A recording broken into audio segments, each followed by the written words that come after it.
327페이지의 제어 구조 살펴보겠습니다. 제어 구조는 일단 이제 제일 중요한 게 if문과 포문이에요. if문과 포문이 코드에서 제일 많이 나오고, if문, 포문 같은 경우는 물론 if문도 있고 if else도 있고 뭐 여러 가지 있어요. 뭐 포문이 있고 while문이 있고 뭐 여러 가지 있는데, 일단 코드에 정보처리 기사 시험도 그렇지만 다른 어떤 시험 문제에서도 코드에서 제어 구조가 나오면은 한 95%라고 보셔도 돼요. 일부러 다른 걸 넣지 않는 이상은 일반적으로 if문과 포문을 넣어요. 그러니까 if문은 조건문으로 쓰는 것이고 포문은 반복문을 쓰는 거거든요. 그러니까 뭐 반복문을 쓸 때도 포문을 쓸 수도 있고 while문을 쓸 수도 있고 여러 가지 쓸 수 있지만 실제 우리가 실무에서 코딩을 할 때도 조건문은 if문을 쓰고 반복문은 포문을 쓰는 게 일반적이다 라고 생각하시면 되고, 그래서 그 두 가지를 시험에서는 굉장히 많이 쓰죠. 그러니까 기본적으로 이제 알고 있어야 되는 제어 구조다라고 생각하셔야 되고, 지금 우리가 C 언어에서 if문과 포문을 봐놓잖아요. 그럼 이거는 다른 언어에서 똑같이 쓸 수 있는 거죠. 예를 들어서 자바 똑같아요. if문, 포문 똑같이 쓰는 거예요. 그죠? 그래서 이 if문과 포문 굉장히 중요하기 때문에 어떻게 실행되는지 제가 설명을 드릴 거니까 그걸 잘 아셔야 되고, 일단 이제 제어 구조 1번에서 if else 있어요. 선택문이라고 돼 있고, 뭐 이건 뭐 어렵진 않아요. if문이 있어서 조건이 있죠. 조건이 만족한다면은 처리 1번이 수행되겠죠. 그죠? 조건이 만족한다면 처리 1번, 조건이 만족하지 않는다면 else로 넘어가서 처리 2번을 수행하는 거예요.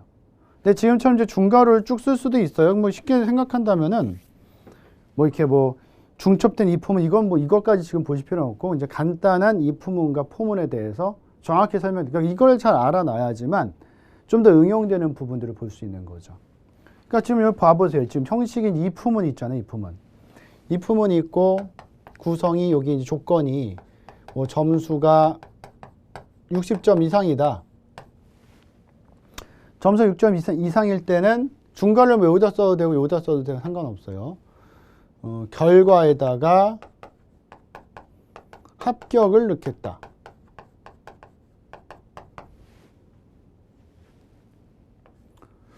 그게 아니다라고 한다면은 else 결과에다가 불합격을 넣을 수 있겠죠. 그래서 우리는 여기도 이제 중괄호가 있는데 제가 중괄호 안 쳐요. 중괄호 이렇게 써도 상관없어요. 여기다가 이렇게 쓰고 이렇게 써도 똑같아요. 그러니까 우리는 어차피 이제 60점 이상을 받아서 합격을 해야 되는 거죠. 점수에 뭐가 들어가냐에 따라서 여기 만약에 이제 75가 들어갔다? 그럼 조건 만족하잖아요. 그럼 뭐가 수행이 돼요? 이게 수행이 돼요. 이게 수행되고 어떻게 되는 거예요? 이걸 또 수행하면 안 되잖아요. 그죠? 그러니까 한마디로 한다면 이걸 수행하면은 그냥 쏙 빠져나가는 거예요. 근데 만약에 이걸 수행하지 못했다, 조건이 만족하지 않았다면은 이걸 건너뛰고 else로 넘어오는 거죠. 근데 여기서 한 가지 중요한 점은 뭐가 있냐면은 여기서 이제 조건 만족 때 수행되는 문장이 많다면은 중괄호를 치거든요. 근데 지금처럼 문장 하나밖에 없잖아요. 그럼 중괄호 안 쳐도 돼요. 앞으로 여러분들 보는 모습은 이런 모습이 많을 거예요. 이렇게. 중괄호 굳이 다 넣을 필요 없잖아요. 그죠? 그럼 봐보세요. 조건 만족하면 이거 수행되고, 그죠? 이거 한마디로 이제 요게 참이면 어떻게 돼요? 이거 수행하고 그 다음에 뿅 빠져나가는 거죠. 밖으로. 그러니까 제어 구조는 이 제어가 어떻게 흐름을 하나 이게 중요한 거예요. 그죠? 이게 만약에 조건이 거짓이었다? 그럼 어떻게 돼요? 일로 넘어가서 요걸 수행하고 밖으로 뿅 빠져나가겠죠. 이렇게 수행되는 거예요. 이렇게만 보시면 돼요. 이게 if예요. 뭐 어렵지 않잖아요, 사실은. 한 번만 봐도 코드에 이게 들어있는 걸 보면은 여러분들 충분히 이게 어떤 게 수행되는지를 알 수 있어요. 왜냐하면 결국은 뭘 알아야 되는 거예요. 이걸 딱 보고서 이게 수행되는지 이게 수행되는지를 알면 되는 거죠. 근데 그건 어차피 조건에 따라 다른 거니까 일단 그렇게 보시면 돼요. 이게 if예요. 이게 if가 되고 기본적인 if문이 되는 거고, 뒤로 딱 넘기시면은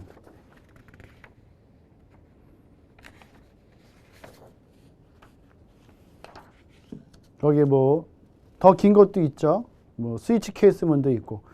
거기 이제 그 328페이지 2번에 뭐 if s, if s 이런 건 많이 쓰지는 않아요, 거의. 일부러 이제 문제 헷갈리게 하려면 쓰는 거고, 실질적으로는 이제 그 여러 가지, 그러니까 어떻게 본다면은 이제 이 점수를 보고서 그냥 합격, 불합격을 할 수도 있지만, 점수를 보고서 뭐 수미, 양가 여러 개 중에 하나 선택할 수 있잖아요. 그럴 때는 사실은 지금 이제 그 328페이지에 이제 if s, if s처럼 써도 돼요.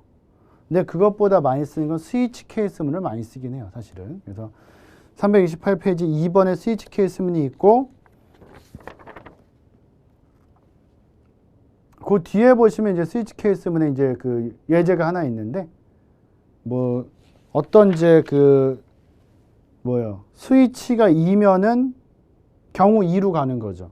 그래서 그 코드만 보시면은 스위치가 2일 때 케이스 2로 그냥 가는 거예요. 그죠? 그래서 그쪽을 이제 수행할 수 있도록 만드는. 그래서 필요한 부분을 바로 보낼 수 있도록 하는. 그래서 여러 개의 조건이 들어갈 때는 사실은 이제 if, else, if보다는 스위치 케이스를 많이 쓴다. 참고로 한번 보시고, 이걸 지금 설명드리는 건 아니고, 지금 중요하게 봐야 되는 건 이제 330페이지 포문이에요. 이건 중요해요. 그래서 if문과 포문을 일단 기본적으로 정확하게 먼저. 그러니까 다른 거는 나중에 보시고, if, 포문을 먼저 정확히 해놓은 상태에서, 그런 다음에 나중에 if, s, if 이쪽이라든지, 뭐 스위치 케이스라든지, 뭐 while이라든지, 이걸 나중에 봐야 돼, 나중에. 왜냐하면 우리한테는 지금 조건문과 반복문을 이해하는 게 더 중요하고, 그 다음에 조건문과 반복문에서 한 90%, 95%까지 생각해야 돼요. 그 정도는 다 if문, 포문을 쓰니까, 문제에서도. 그걸 정확히 이해를 해야 되겠죠. 그래서 포문은 기본 형식이 뭐예요? 초기식, 조건식, 증감식. 중괄호, 처리, 중괄호 닫고. 항상 중괄호가 열리면 중괄호가 닫혀요. 순서도 한번 보시면은, 초기식이 이제 한 번만 수행되는 거예요. 초기니까.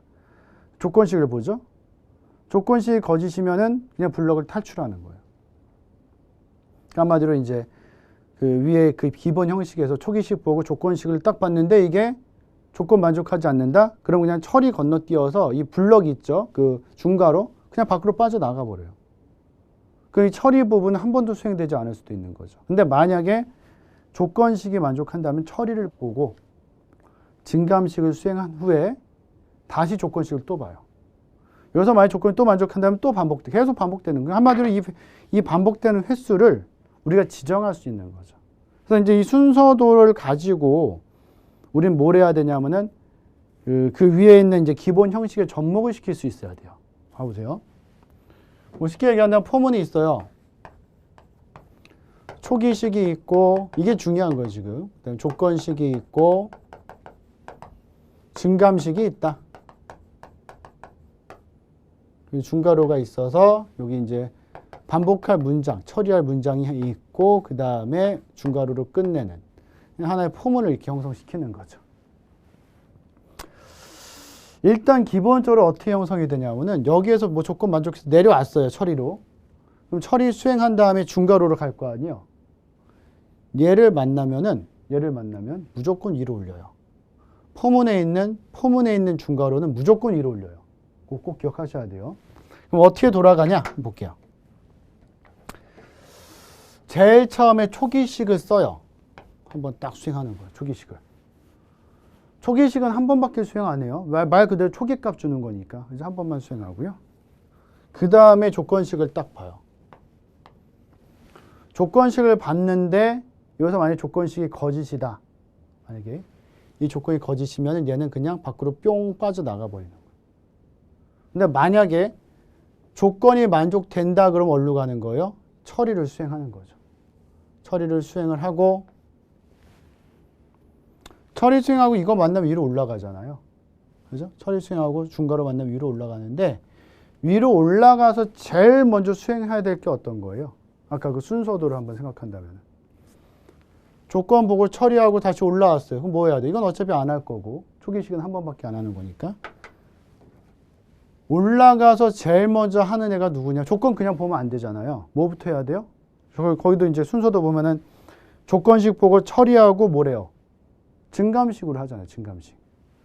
그러니까 1번, 2번, 이게 이제 3번이죠. 지금 이게 3번 되고 그 다음에 다시 올라가서 제일 먼저 4번에 하는 게 얘예요. 증감식을 봐요. 그 다음에 조건식을 보겠죠. 조건식이 거짓이면 어떻게 돼요? 쏙 빠져나가요. 근데 조건식이 참이면은 처리를 또 수행하겠죠. 그죠? 이렇게 되는 거예요, 계속. 6번.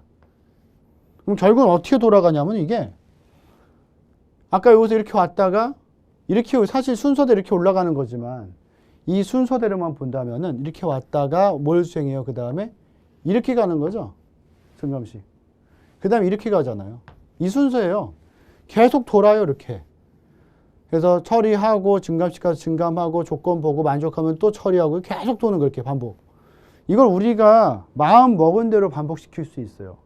100번을 반복시킬 수도 있고 1000만 번을 반복시킬 수도 있는 거예요, 사실은. 그죠? 계속 돌다가 나중에 딱 조건을 봤는데 이 조건이 거짓이 된 거예요, 드디어.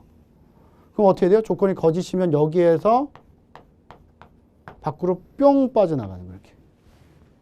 빠져나가는 걸 잘 봐야 돼요. 이것도 마찬가지지만. 무슨 말인지 아시겠죠? 그래서 이렇게 되는 걸 반드시 기억을 하셔야 되고 거기 간단한 코드가 있으니까 한번 본다면은 똑같아요. for i는 1, i는 0이죠. 1이 아니라.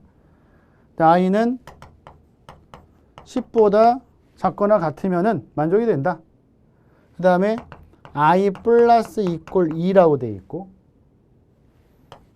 그 다음에 중괄호 있고 프린트 f는 이제 출력하는 거예요. 출력하는 거. 그죠? 그래서 뭐 퍼센트 %d라는 변화 문자가 있고 뭐 이거 크게 신경 쓸 필요는 없고요. 그냥 i가 출력된다라는 걸 아시면 돼요. 일단. 중괄호가 딱 있죠. 근데 얘도 마찬가지로 아까도 반복할 문장이 하나만 있으면 우리가 중괄호 빼버렸잖아요. 그럼 얘도 사실 중괄호 뺄 수 있어요. 그냥 반복문에 들어가는 그 문장이 하나밖에 없잖아요, 지금. 그럼 요거 빼도 요걸 지워도 사실 크게 문제될 건 없어요. 근데 이제 지금 써 있으니까 그냥 쓰고 볼게요. 요게 이제 하나의 포문 같은 거 보거나 if문 보면은 이렇게 묶어 놓는 게 굉장히 중요해요, 사실은. 그래 헷갈리지 않으니까 한번 돌려볼게요. 순서대로 돌려보면 제일 먼저 i에다 0을 넣겠죠. 그럼 i는 0이 돼요. 그죠? 이건 어차피 한 번밖에 수행 안 돼요. 이제 끝났어요. 그 다음에 i가 10보다 작거나 같냐 물어봤는데 지금 i는 0이잖아요. 0이 뿅 들어가니까 10보다 작죠, 당연히. 조건 만족하니까 밑으로 내려갈 거 아니에요.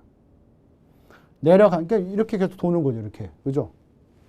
내려왔더니 i를 출력하래요. 그럼 i는 지금 현재 몇이에요? 0이잖아요. 0이 출력이 되겠죠. 그러고 얘를 만나면 뿅 올라가는데 올라가면 누굴 먼저 수행한다 그랬어요? 증감식을 먼저 수행하죠. 그죠? 근데 증감식이 어떻게 된 거냐면 지금 이렇게 i 플러스 이퀄 2라고 쓴 것은 요 문장 자체는 이제 플러스 이퀄이라는 연산자를 쓴 거거든요. C 언어에 있는 거. 근데 요걸 이제 앞에서 보셨어야 되는데 이건 어떻게 바꿔 놓으시면 되냐면은 i에다가 i 플러스 2를 줄였을 때 이렇게 쓰는 거예요. 이렇게 써도 상관없어요. 지금 똑같은 거예요. 하여간 i가 2가 증가돼요. 여기서 요거 처리하고 올라와서 이게 이렇게 도는 거죠. 계속 또. i가 2가 증가되면 i가 2가 되는 거예요. 그죠? i가 2가 되고 어디 가야 돼요? 증감됐으니까 조건 다시 봤는데 이번에는 i가 2예요. 아직까지 10보다는 작으니까 작거나 같으면 되잖아요. 그죠? 조건 만족하니까 또 내려와서 i 출력하래요. 2 또 출력돼요. 저렇게. 결국 이건 뭐냐면요. 여기서 계속 돌 거 아니에요. 이렇게. 계속 돌다가 나중에 i가 10이 되면 뿅 빠져나가겠죠. 그럼 한마디로 뭐예요? 0부터 10까지 사이에는 짝수 출력하는 거예요. 그래서 여러분들 지금 밑에 보시면 뭐 있어요? 실현 결과 0, 2, 4, 6, 8, 10 이렇게 되어 있는 거죠. 이렇게 되어 있는 거예요. 그러니까 이런 것들을 반복하는 거를 우리의 마음대로 좀 조정할 수 있는 거. 그죠? 이런 게 반복문이다. 그래서 요거 잘 봐놓으셔야 돼요. 요거는 사실 이 품은 사실 그렇게 헷갈리잖아요. 여러분들 앞으로 볼 때. 뭐 당연히 이제 뭐 조건 만족하면 이거 보고 그러니까 한두 번 봐놔도 그렇게 어렵지 않게 보거든요. 근데 이건 이상하게 어려워요. 프린트 F인데 이거 못하네요. 프린트 F예요. 프린트 F. 그러니까 포문은 처음에 돌리는 걸 잘 봐놓지 않으면 당연히 이렇게 도네 라고 생각하고서 나중에 문제를 보잖아요. 볼 때마다 헷갈려요. 근데 처음에 이렇게 되는 거를 딱 머릿속에 잘 넣어놓고서 그죠? 수행되는 모습을 생각을 하면은 나중까지도 포문 보기가 편해져요. 그럼 이런 것들이 모여서 나중에 전체 코드를 보기 편해지는 거거든요. 요거 조심하셔야 되니까 여기서 아까 본 것처럼 요거 보고 조건 보고 만족되면 수행하고 계속 이렇게 도는 거. 그죠? 계속 돌다가 나중에 조건 만족하지 않으면 여기서 밖으로 싹 빠져나간다. 이렇게. 요거까지 반드시 기억해 놓으세요. 그래서 일단 이제 너무 여기서 욕심내지 마시고 먼저 뭐부터 정확히 공부를 하셔야 돼요? 이 품문과 포문을 정확히 보세요. 포문도 지금 우리 이제 밑에 보면은 뭐 중첩된 포문인데 그것부터 보지 마시고 일단 이 포문 갖다가 이렇게 I 써서 돌아가는 거 일단 0부터 10까지 돌아가는 거 다 돌려보세요. 이걸 한 번만 해보면 안 돼요. 한 두세 번 해보셔야 돼요. 그러니까 일반적으로 프로그래밍 언어를 처음 배울 때는 이런 작업을 엄청 많이 해요. 저도 어렸을 때 프로그래밍 언어를 처음 배울 때는 이것보다 훨씬 더 간단한 거 가지고 계속 I 값 뽑는 연습하고 막 이랬어요. 그래야지 이해가 되거든요. 이해가 되니까. 그래서 요거 꼭 연습해 보시고 이 품은 포문을 먼저 정확히 이해를 한 다음에 그 다음에 다른 쪽으로 범위를 좀 넓혀서 보시면은 훨씬 더 쉽게 학습을 할 수 있을 거예요. 그래서 이제 제어구조 쪽 한번 봤고요.